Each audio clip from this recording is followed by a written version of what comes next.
And I remember studying law in university and just asking myself, what in the world are you doing here? Like, it was so glaring. The beauty of creation is in the ability of everything to uniquely be themselves.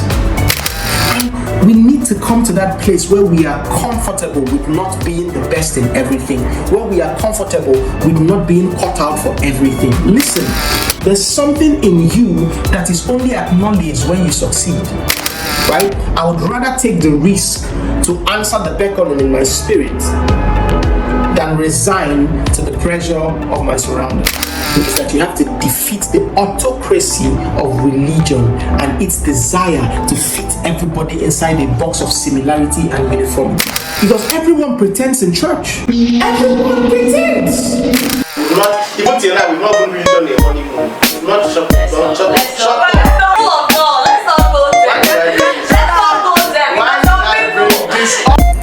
Hello guys, and welcome to another beautiful episode of the Just Saying podcast. I'm really excited to be able to bring this crucial episode to you today. Now, this is going to be one of those episodes that really gets you to pause and think, right? Because we're dealing with a very important topic. We're going to be talking about the fight to become yourself. And I termed it the greatest fight of all. The greatest fight of all is the fight to truly be yourself. Now, this is something that I personally believe is crucial for a generation of young people who are growing up under a lot of influence from media to social media to a lot of external forces and sources of information. I believe that one of the most crucial things that is missing in our environment and in our society today is uniqueness, is the ability for people to actually be who they were truly called to be, who they were truly fashioned and designed to be. And today, that is what we're going to be talking about. We're going to be seeing how you can truly become yourself, fighting the greatest fight of all. We'll be right back. My name is Enyinaya Akachi, a graduate of pharmacy from 7 years ago and a poster child for Nigerian unemployment. This is a day in the life of a young Nigerian hustler. She's back. Hustle, how you survive through life every day.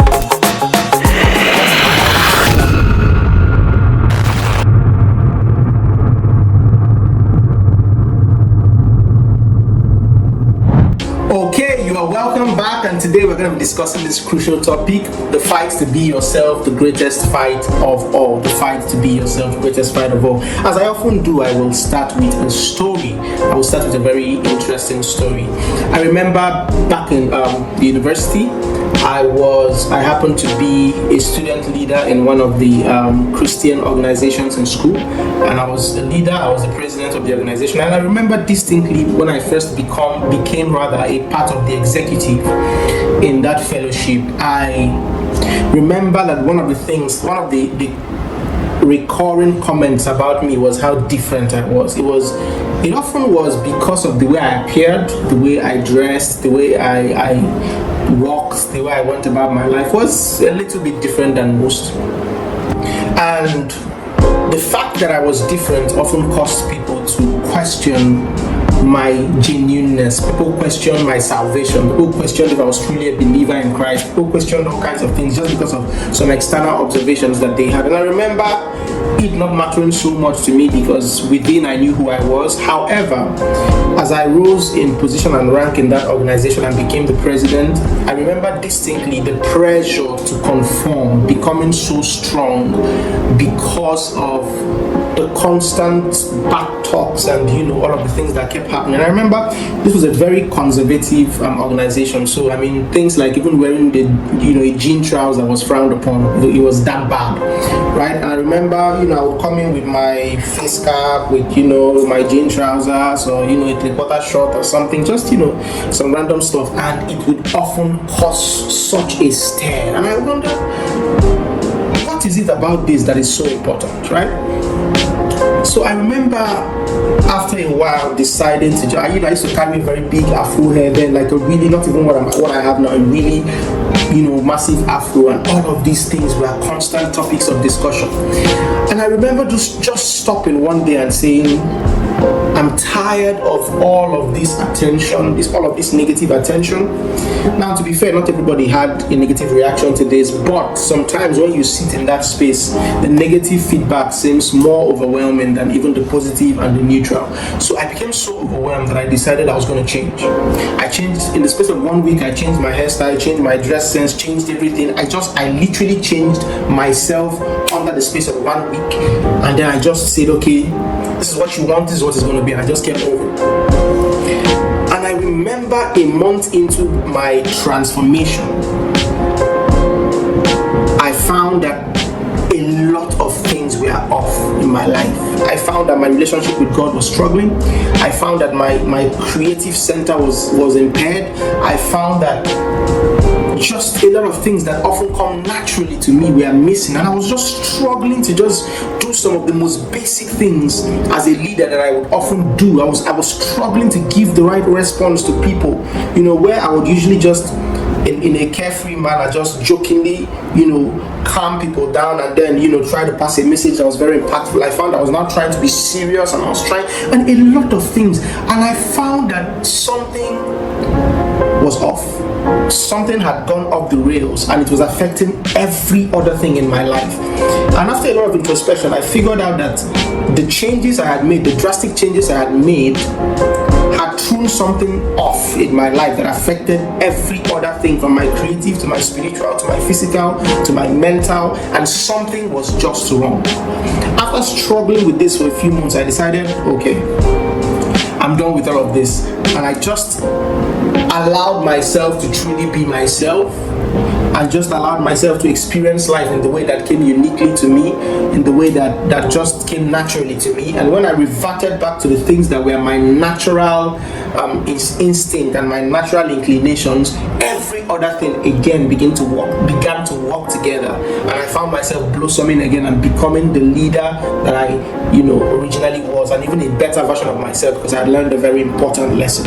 Now, this is just an experience that I had that instantly, I remember from that time deciding that the only thing that can ever make me change myself ever again will be God himself, and not the opinions of people, not what people think, not what my environment thinks, not what my society thinks. It was going to be a conscious walk on myself, listening to myself, listening to my consciousness, listening to my spirit, and listening to God. And these were the only voices that were going to impact me. So today I'm going to be sharing some very crucial lessons that I learned through that experience, and many more lessons that I've learned in my life on how to fight this fight to be yourself in a world where at the time when this was happening to me, social media was not as big as it is now. The influences and the voices that are speaking into us were not yet as massive, and now I find that we live in a world where a lot of young people are just growing up as robots. You're just a replication of what you see.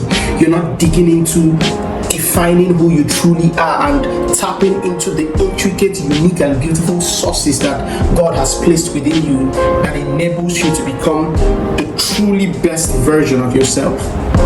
And this is a worry in a world that is constantly becoming standardized. This is a worry in a world that is constantly becoming standardized. So there are two crucial steps that I've written down on how you can fight the fight to become yourself. There are two crucial steps. The first one is to define. The second one is to defeat. So there are things you have to define about yourself, and there are things you have to defeat to truly be yourself. We're going to first look at the things you have to define, right?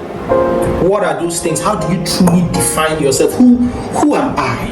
Right? How do I define who I am to be able to have enough knowledge about myself to be able to make crucial decisions as I go through life? How do I adequately define myself so that whenever I'm faced, I'm standing before a crossroad, I know what path to take? How do I truly define myself so I know what kind of affiliations and relationships and jobs and things that I have to get involved in? How the way you define yourself, or the lack thereof, the lack of a definition, is going to clearly impact on the decisions you make in life. There are a lot of people who are living an aimless life.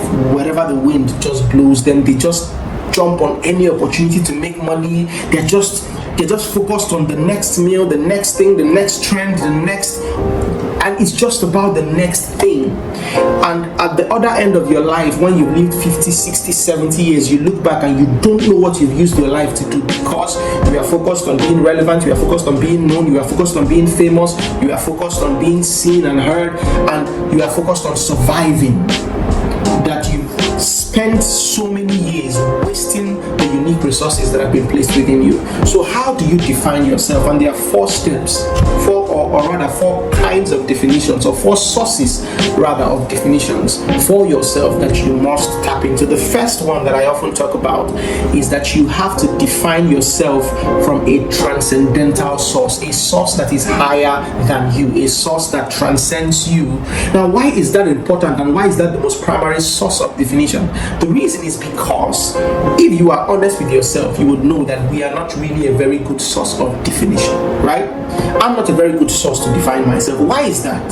The reason is because if I am to define myself today, I'm going to define myself based on how I'm feeling at the moment. I'm going to define myself based on my current and present challenges, my current and present victories, my current and present achievements, and I'm going to be so short-sighted in defining myself because as human beings we tend to be so overwhelmed and stymied within our present circumstances and our present state. However, being states and being seasons, they are not permanent, they are not the accurate sources of definition. So if we rely on ourselves alone to define ourselves, we will find that the definition of who we are will constantly change.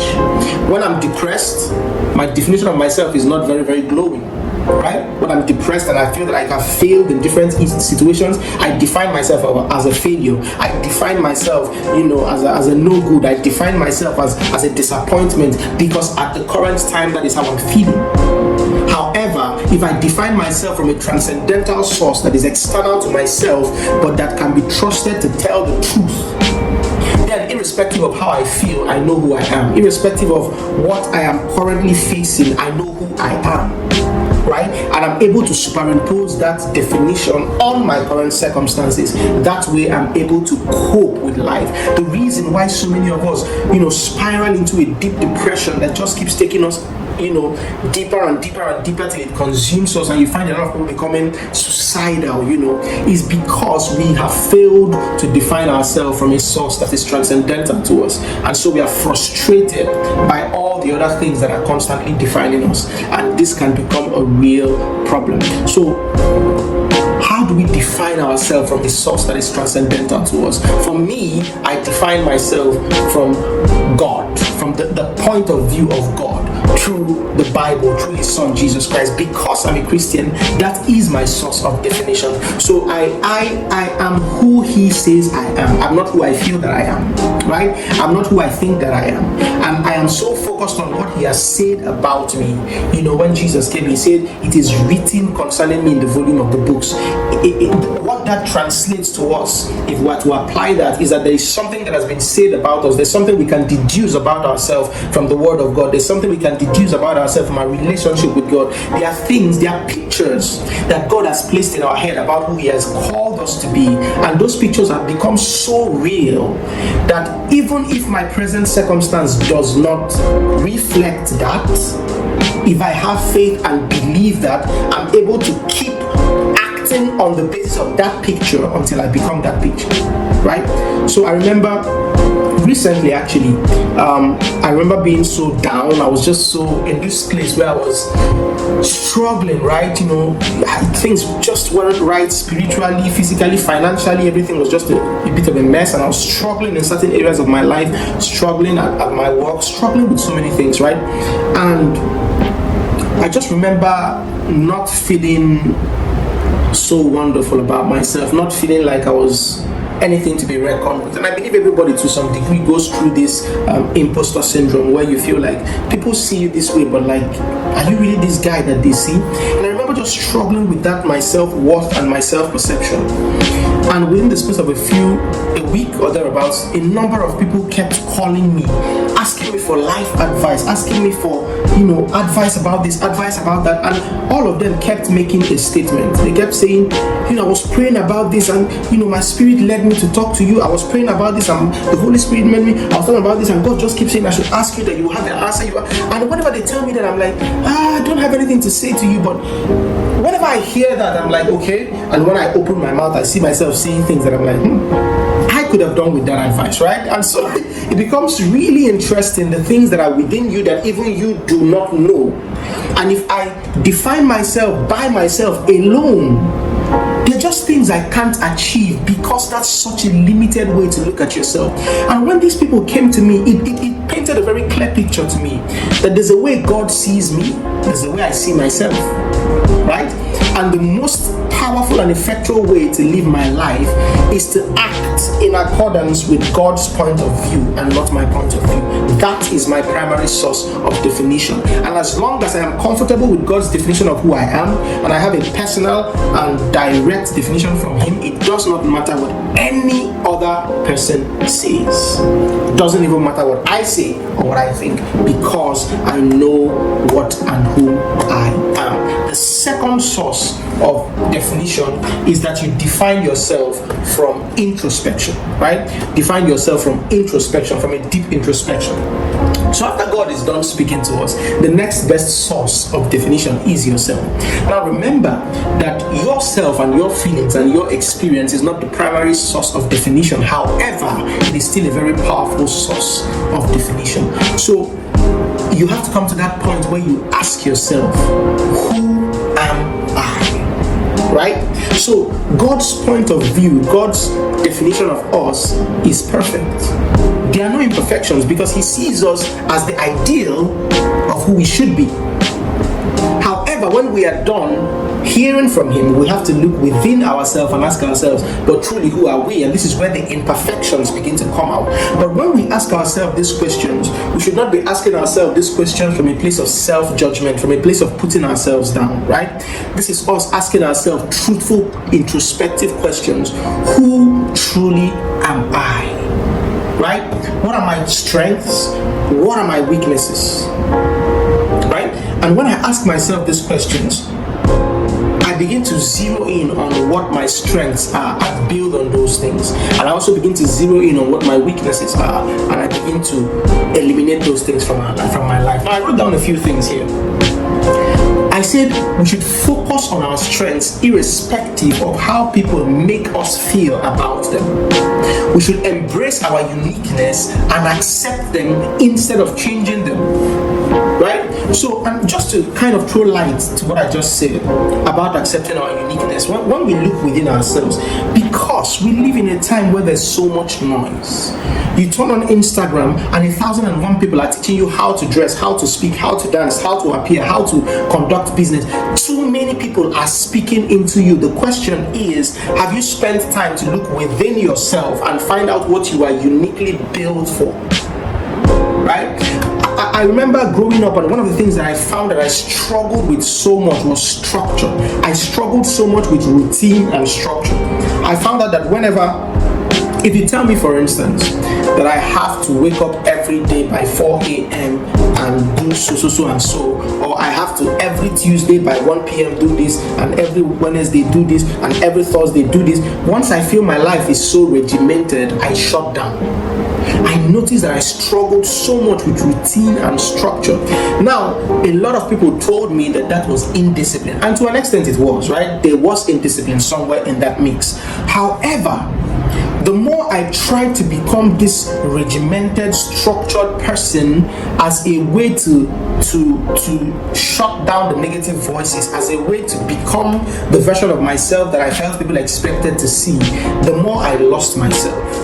And after a lot of deep introspection, I found that this chaos, in quotes, chaos in my life was the source of my creativity.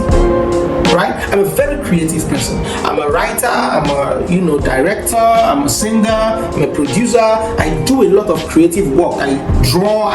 There's a lot of creativity within me, and I found out that a lot of this creativity welled out from that chaos, right? And I really thank God for my parents for having the wisdom to not force every child into the same box and to force every child to behave the same way, because I believe that to some extent they recognized my uniqueness and they gave room for me to have a certain level of chaos in my life. And when I say chaos, I don't just mean a mess, but I mean that there's sometimes you find that with creative types, sometimes they just shut down and they seem moody for a few days, and you wonder why this person is just doing nothing for days. But somehow within those days of just doing nothing and just feeling moody and just something is happening within us that is betting something, and when we rise up from there, there's a new project, there's a new idea, there's something happening.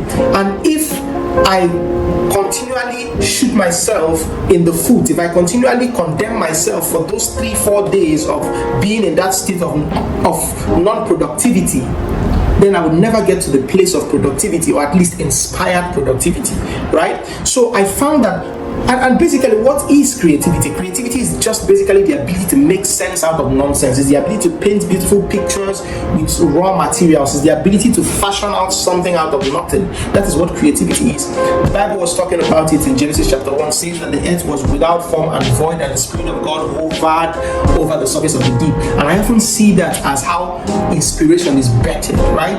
It's like a hovering over nonsense, a hovering over a void and a black void, and then suddenly God says, let there be light. So suddenly there's an inspiration, and then the light bulbs come on. And when I began to understand that this was the way I operated, I became more comfortable within that space.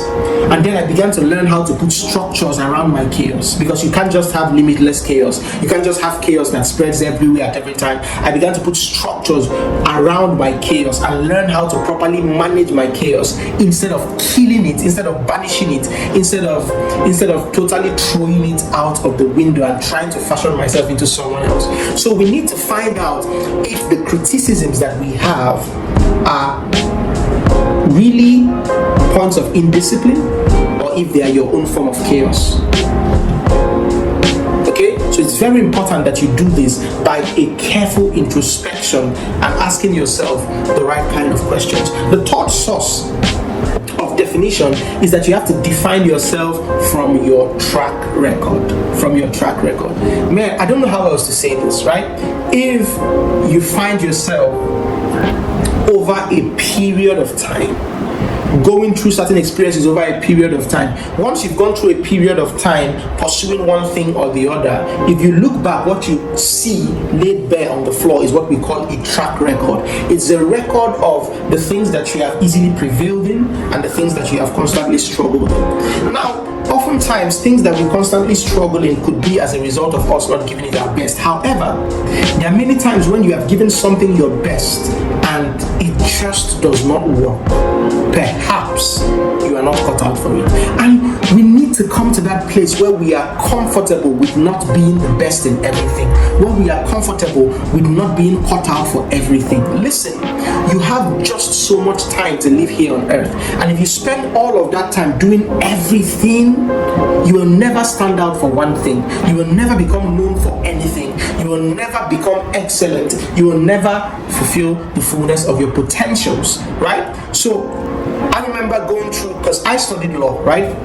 And I remember studying law in the university and just asking myself, what in the world are you doing here?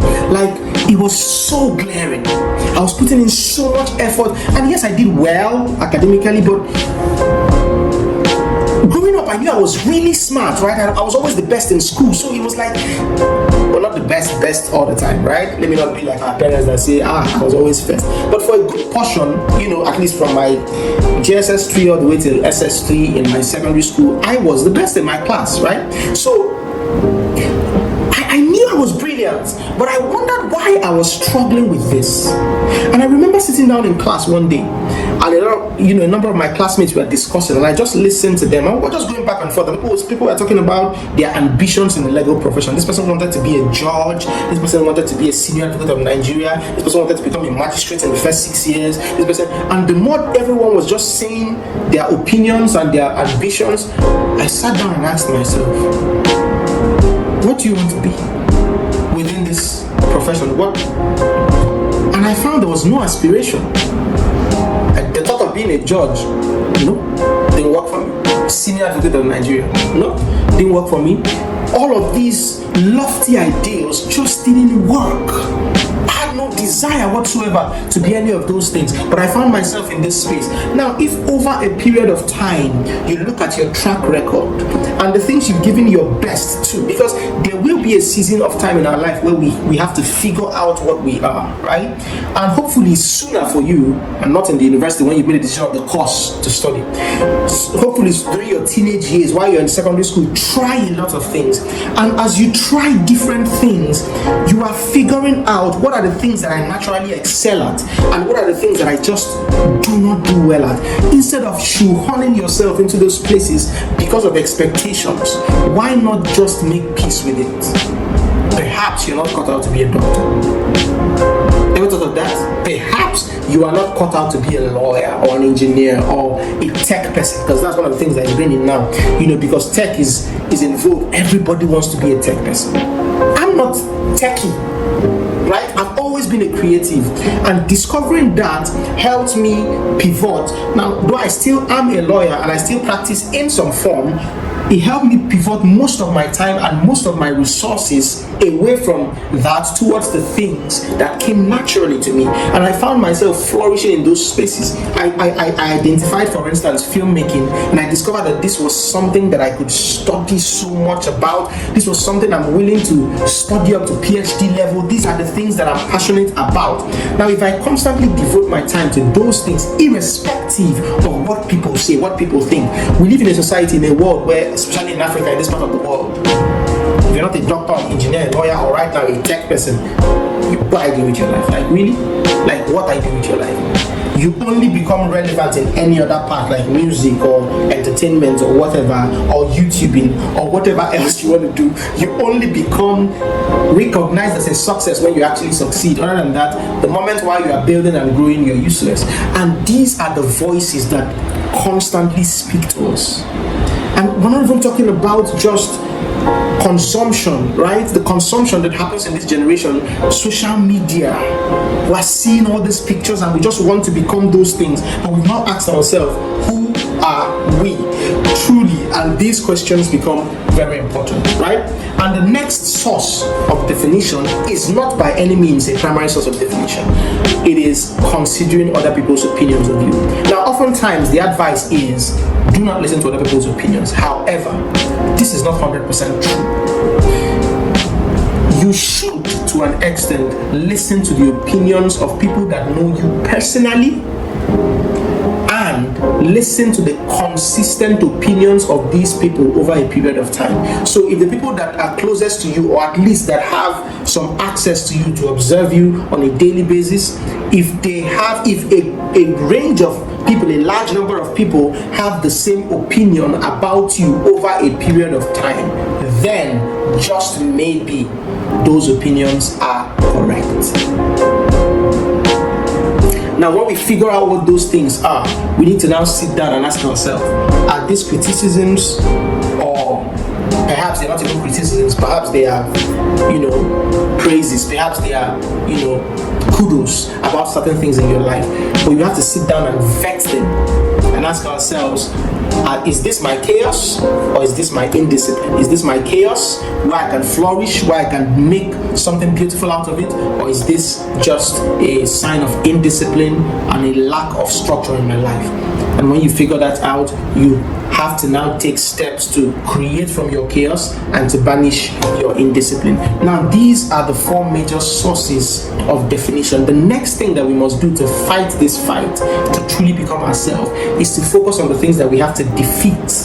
to focus on the things that we have to defeat. Now, when I talk about defeat, I'm talking about what are the constant influences and voices that we have to put down to truly be ourselves. The first thing is to defeat other people's voices, right? Now, this sounds almost converse to what I have just said. However, remember that I said you should listen to the consistent voices of a range of people who know you personally or who have access to you.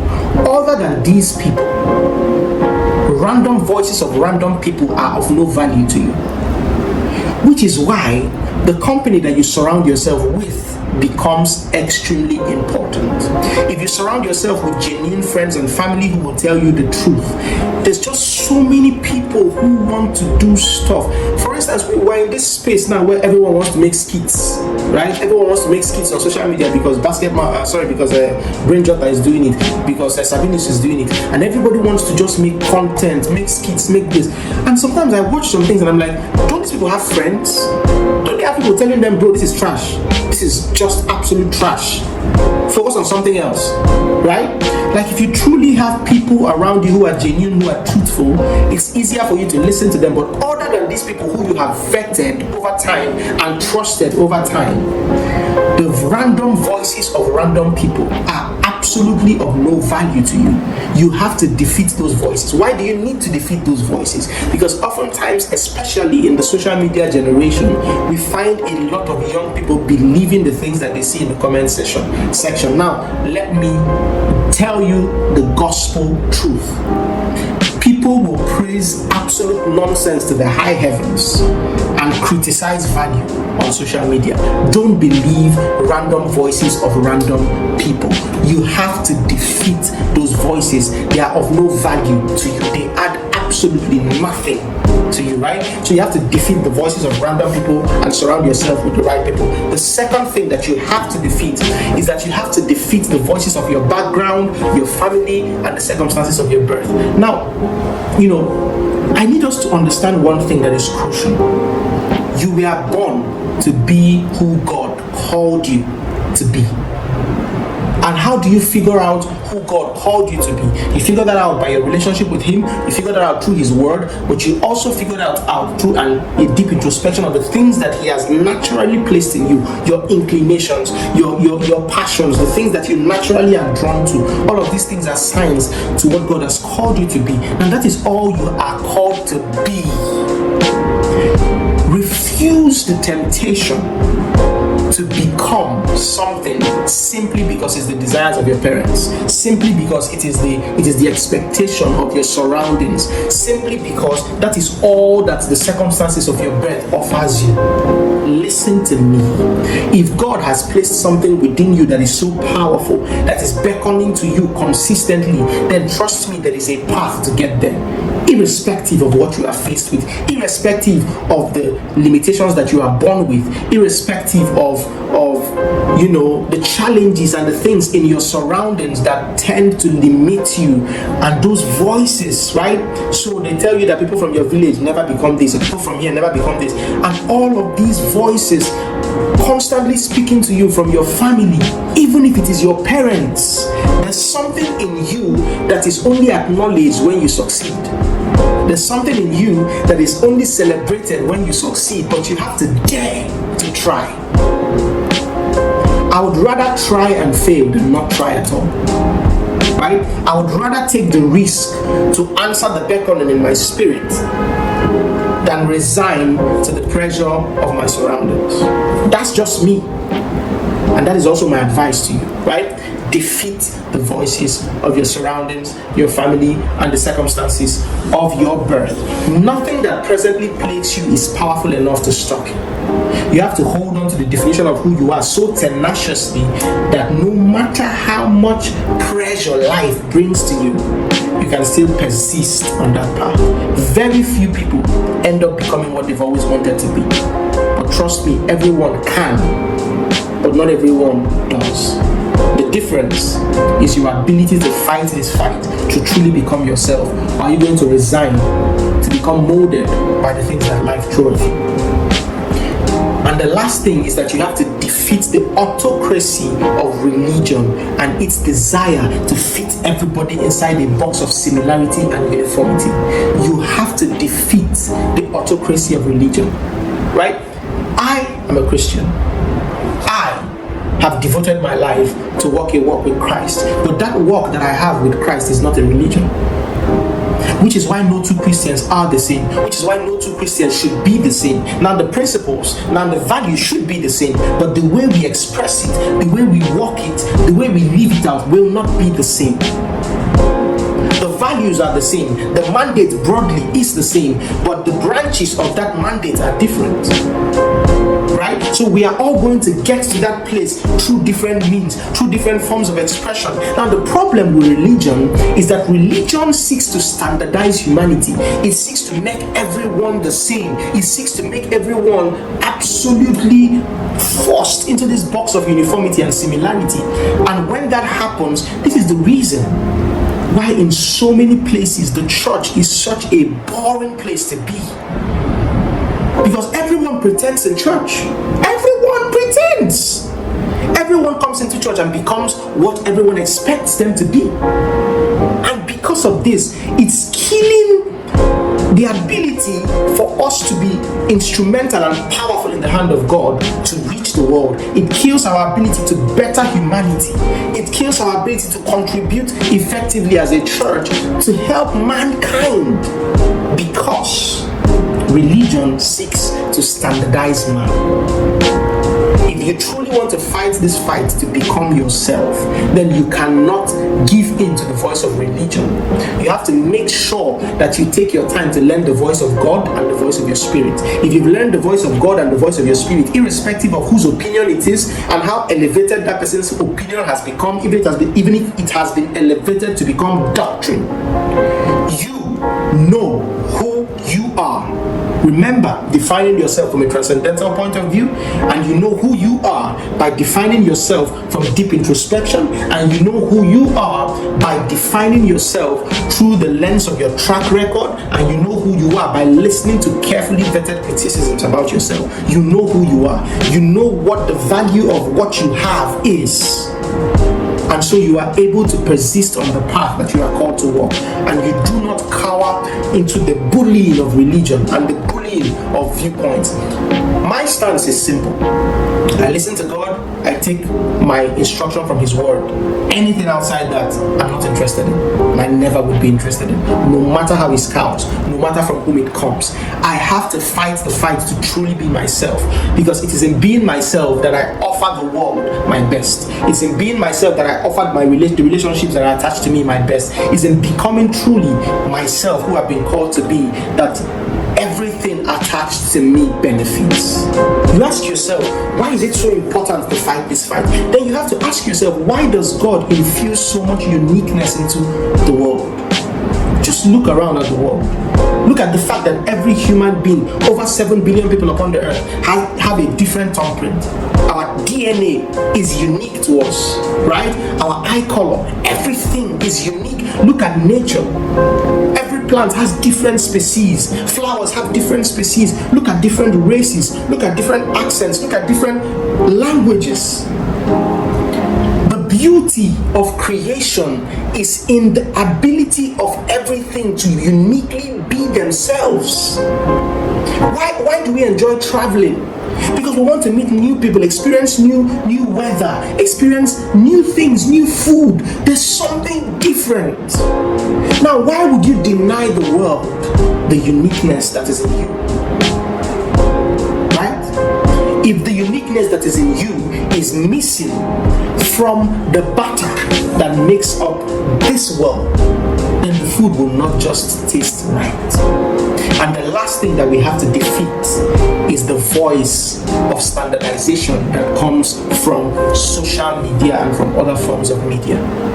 Listen, everybody is jumping on trends. Everybody wants to use the same music, the same trends, the same things. And I understand that the algorithm favors similarity and repetition. But even within the utilization of those resources, who are you? What are you bringing? Are you just a consumer? Because the more you consume, the more you conform. But if beyond being a consumer, you are a contributor, what do you bring? All of this media, all of these platforms, social media, all of these things are there. What do you bring? What's unique about you that you bring? Look at some of the most entertaining and most popular content creators, right? These are the people that brought something unique into the space. Now look at all the people that are trying to copy them. How well are they doing? So we live in a world that encourages similarities, that encourages you to just do the same thing over and over again. And we are creating a lot of robots. However, if you're patient enough to tap in and discover who you truly are, define yourself and defeat these external voices, I promise you, you're going to figure out who you are and how you can serve that unique version of yourself to the world. That's the only way God benefits from your presence here on earth, and that's the only way the earth benefits from you being here. I know I've said a lot of deep things that have gotten you thinking. Maybe you agree with me, maybe you do not agree with me. However, what do I know? I'm just saying. Till the next time I see you here on the Just Saying podcast, I remain your host, Sir Victory, and I'll see you next time. God bless you. Not even till now, we've not even really done it honeymoon. Not shut up. Let's not go there. Let's not go there. Okay, we are right back and we are ready to talk about how to detoxify your ego. And you haven't subscribed to Salt Nation TV, please take a moment right now to subscribe.